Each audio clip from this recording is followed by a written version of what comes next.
guys, welcome back everyone, welcome back to the grand finale, to our final 3 best of 3s here to determine who qualifies for GSL. 3 players remaining and a lot of Terran. a lot of Terran. Let's go, Bobby, let's go. The TvTs are here.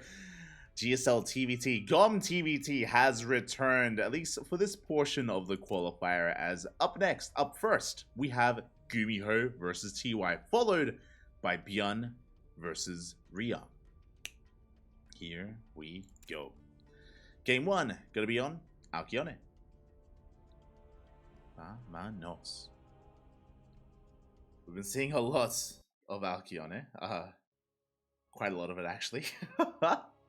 Every series, in fact, every series. I'm ready for it, Bobby, I'm ready for it. I'm ready for some TvT action, especially including one of our players says, oh, we do have a lovely barcode. I'll fix that up. As sporting in the top right-hand corner of Alkyone, we have our red Terran player representing his new team, Cloud9. It is GuMiho. The Tal Terran himself. And spawning in the bottom left-hand corner, we have his opponent. One moment as I do fix up, as I try to, I should say, fix up the barcode. There we go. In the bottom left-hand corner, we have his opponent. We have the South Korean Terran player. It is TY. Taeyang himself. Oh, there you go. He's got a clan tag. TY 12. There you go. Este Taeyang, Bobby. Este Taeyang.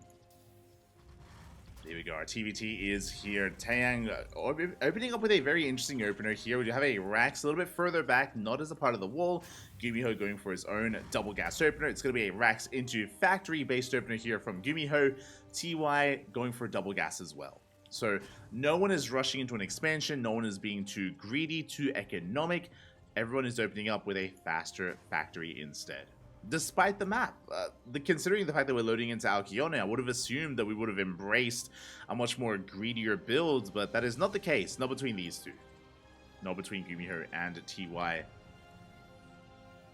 As Reaper production has commenced between our two players, and we will soon be getting into said factory production as well.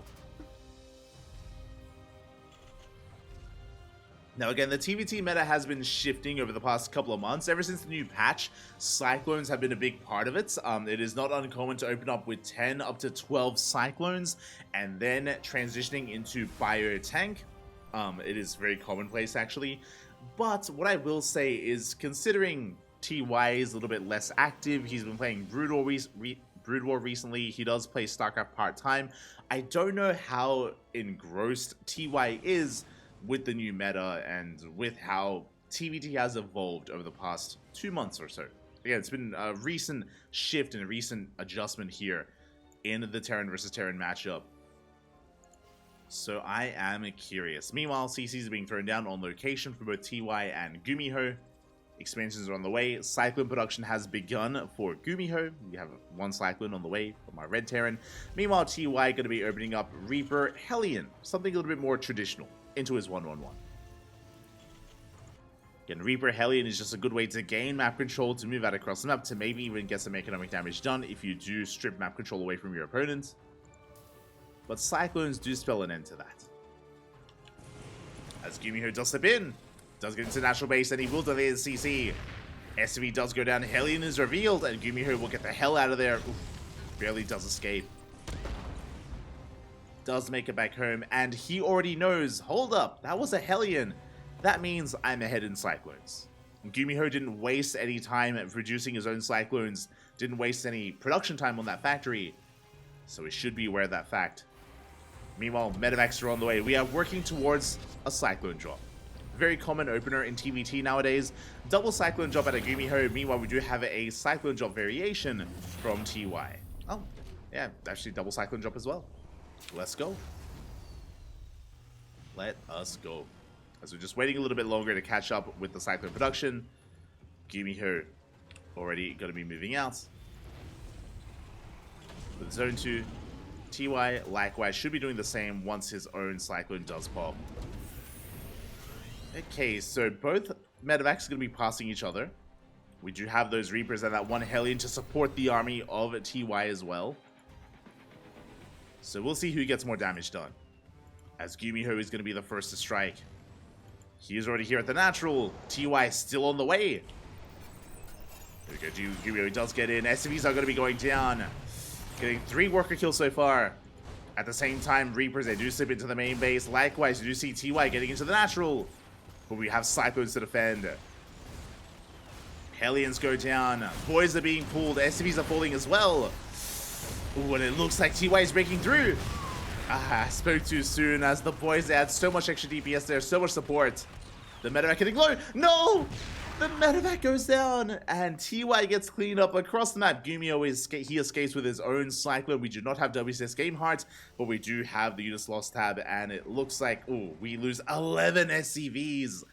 11 workers went down for TY, only 4 went down for GuMiho, and GuMiho takes a 10 worker lead. He now takes a massive worker lead. Cyclone production is continuing.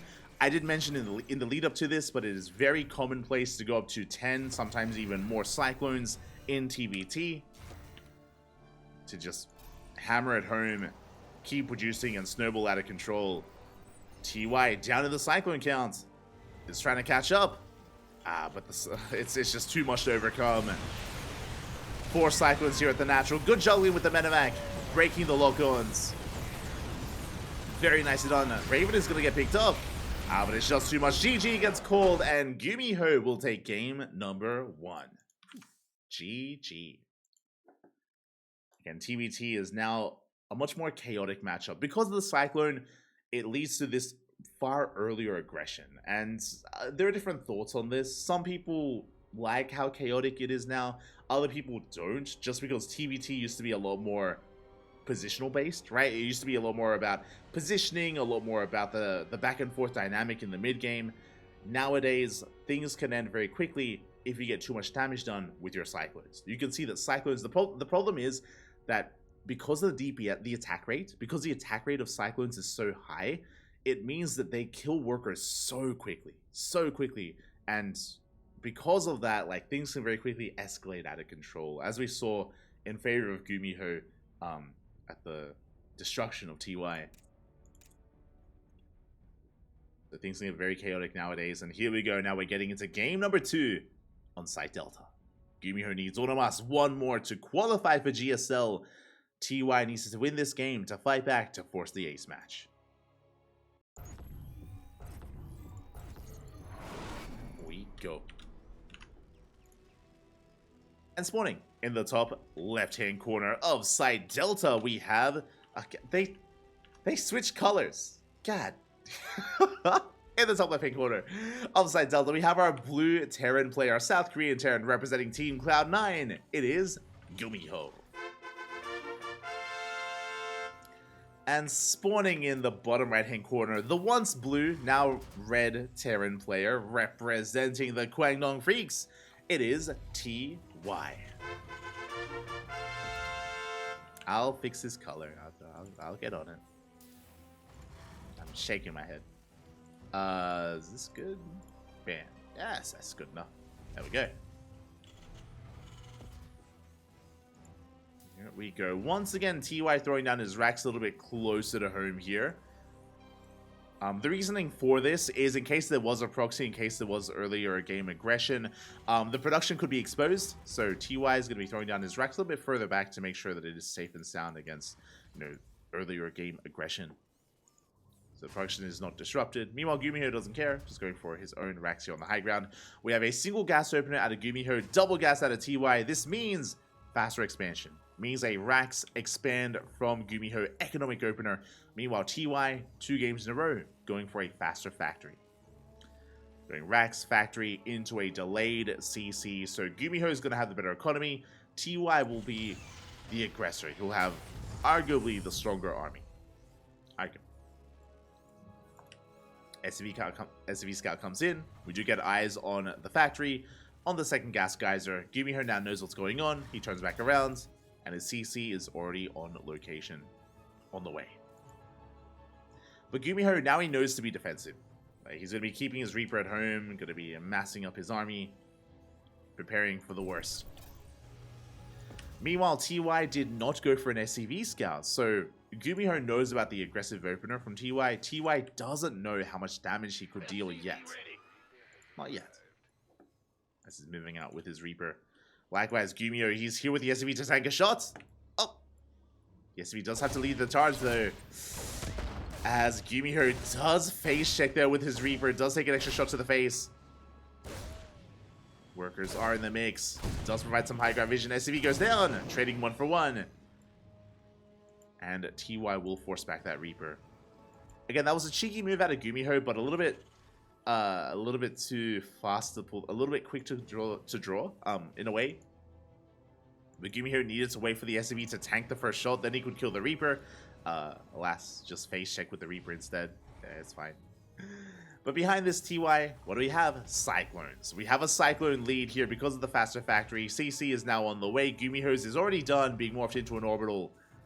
Can GuMiho make up for his Cyclone deficit? That is the question. How do we win TvT without Cyclones, Papi? We're going to find out. Potentially. Now, what I will say, Oliveira is a good example of this. If you have watched Oliveira recently, he has been going for a very different playstyle. Instead of making early Cyclones, he goes for an economic opener, as we're seeing here, into really fast tank production. Goes for a fast tech lab on the factory into tanks. He absorbs the first blow. He expects you to push in with Cyclones. He absorbs it. He deals with it. He counterattacks. Meanwhile, TY is going for something very different. That is a very fast 3rd CC. The natural isn't even done. Before the natural even finishes, 3rd CC is on the way. Very greedy follow-up here out of TY. This is his way to catch back up. His plan is not to cripple the economy of GuMiho. His plan is to get ahead and surpass the economy of GuMiho instead. Bold move out of TY. We'll see if he can get away with it. Meanwhile, GuMiho behind this, getting in towards his own Cyclone drop. Medevac has arrived. Cyclones are on the way. And TY this time should have enough to defend. Should. We'll see if he will. GuMiho? Is this... Am I crazy? No, okay. I was like, we immediately... Okay, so GuMiho moving out with his medevac, looking to scout, not committing with anything, and hopefully he doesn't lose it. As we are in position. Yeah, medevac does pull back. Does spot the Cyclones. Gonna skirt around. It looks like, can we get eyes on the 3rd CC? That'll be huge. We boost in. And we get eyes on the 3rd CC. Big scout there for GuMiho. I love this. Again, a really unorthodox maneuver, but only moves out with a medevac just to scout. He is now aware of how greedy his opponent's been. He's working on his own 3rd base. And now GuMiho knows to move out. So the goal for GuMiho is to contain. Even though the 3rd is faster for TY, that is true, it is faster. But it will mean nothing if TY can't expand. GuMiho is working on his own 3rd. TY moving out with his Cyclones. Good juggling there out of GuMiho. Does break the lock on. Scans ahead of time, is pushing in. Auto gets thrown down a little bit late though to drop down. Cyclones are cleaned up, and GuMiho, he avoids the auto turret, goes straight for the natural, and TY, he's caught exposed. He's out of position. He's not ready for this. Boys are being pulled, and GuMiho, I assumed was just going to be denying the 3rd base, but no, he gets so much damage done in the natural. So he's forced back. Still has 2 Cyclones remaining. Getting 4 SCVs killed so far. Oh. Only 4 so far. Does back up. But does trade well. The auto turret zoning away the army. Cyclones, they come back in. Okay, good harassment here from GuMiho. Looking at the units lost tab, he killed 5 SCVs. He killed 4 Cyclones for 3 Cyclones of his own. To be fair, GuMiho did lose a Raven. The dead Raven is a brutal loss for GuMiho. Ravens, they just add so much more utility to your army, and it's something that GuMiho will no longer have. He is trying to make up for it. Does get another worker. Does get another SCV. GuMiho does pull back. Behind this, we're getting into a bio transition. Eventually towards tanks. But again, TY is still on 2 bases because of the aggression, because of the losses of TY. He's still on 2 bases. And GuMiho is the first to expand. He's the first to take his 3rd base. TY a little bit behind. And because of all those Zed workers, GuMiho has taken an SCV lead. I mean, he already had a lead because of his more economic start. But the plan here was for TY to catch up, and he hasn't been able to. TY, he's just behind in the economy, behind in the workers. What does TY have going for him? GuMiho, he's even ahead in tanks. Already has 2 tanks on the field. But TY has Ravens. So, even though GuMiho has 2 tanks in position, if we can disable them, it will not matter. As disabled, the interference matrix has been researched for both GuMiho and TY. Scan reveals the location of the army. GuMiho knows it's back at home. He's free to move out. Oh. His scouter, though, is caught out by the Cyclone.